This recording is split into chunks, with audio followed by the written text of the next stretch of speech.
alamat ng pating. Noong unang panahon daw ay may isang mayamang Palawenyo na kilala sa pagiging gahamang usurero. Siya si Kablan na lagi nang gustong pagtubuan ang lahat ng kapitbahay na mangingisda sa kanilang komunidad. Sa sobrang pagpapatubo sa perang ipinauutang, galit na galit ang mga mangingisdang hindi makapalag sa kaswapangan ng kanilang kababayan. Sapagkat baon sa hirap ang lahat, napipilitan silang maging sunod-sunuran sa napakatakaw ng mga ngalakal. Tanging si Kablan ang may tindahan sa kanilang komunidad. Binabarat niya ang paninda sa syudad. Ipinagbibili niya ang mga ito na may mataas na patong sa mga pobreng mangingisda. Hindi sila makaangal sa di makatarungang pagpapautang. Mahusay na mahusay kumita ng pera si Kablan. Madali ka nitong bibigyan ng paninda kung may sarili kang bangkang paghahanguan ng mga huling isda sa karagatan.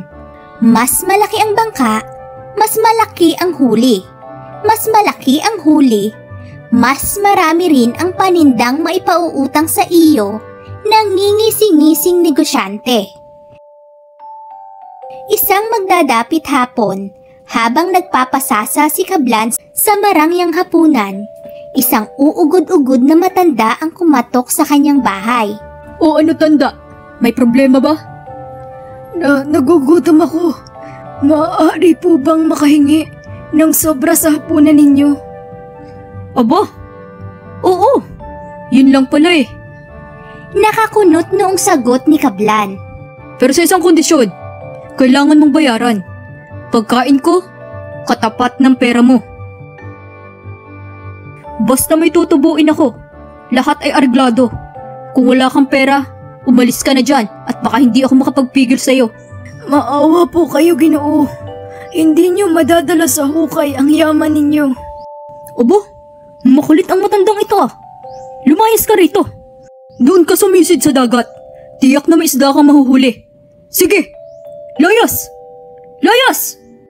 Pinagtulakan ni Kablan ang kaawa-awang matanda na napasubsob sa tarangkahan ng malaking bahay. Sa tulong ng mga batang nagsilapit, ang matanda ay nakatindig. Napansin ng mga paslit ang nagniningning na baston ng matanda. Nagpasama ang matanda sa bahay-bahay. Nagbabala ito na may darating na lindol sa kapatagan at magbibitak-bitak daw ang lupa sa kapaligiran. Matapos magbabala ay itinaas ng matanda ang baston. Namangha ang lahat nang magdilim ang langit at gumuhit ang matalim na kidlat. Sa pagpanhik ng matanda sa burol ay bumuhos ang malakas na ulan at yumanig ang lupa. Sa matinding takot ay nagsunuran ang mga mangingisda sa di nila nakikilalang matanda. Hindi natinag si Kablan sa loob ng kanyang tindahan. Tuwang-tuwa pa siyang humahalakhak. Nakikinikinita niya ang paghugos ng mga mangingisda. Tiyak daw, nabibili sila ng mga paninda niya. Naglalaro sa isip niya na ngayong napakalakas ng ulan, lalo siyang magtataas ng presyo. Ipapautang niya ang lahat ng pagkain at damit na bulto-bultong nakaimbak sa kanyang lalo pang pinalaking bodega. Sa panghihinayang ginawa ni Kablan, gumanti ang pobreng matanda.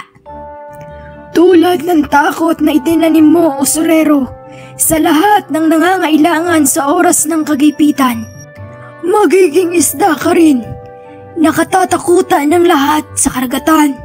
Sa muling pagtataas ng tungkod ng matanda, lalong dumagundong ang mga kulog at tumalim ang mga kidlat. Tulad ng sinabi nito, ang ulan ay hindi na huminto pa.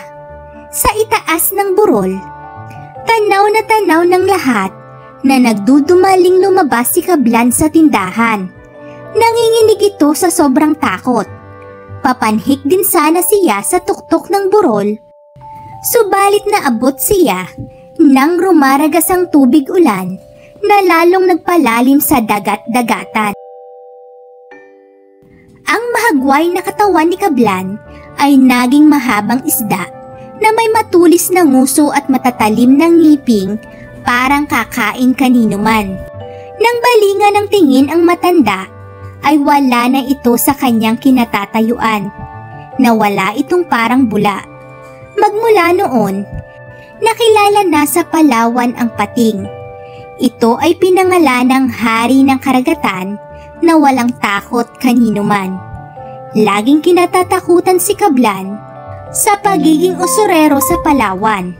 Ang pating naman ay lagi rin kinasisindakan sa kabangisan. Thank you for watching. Please subscribe.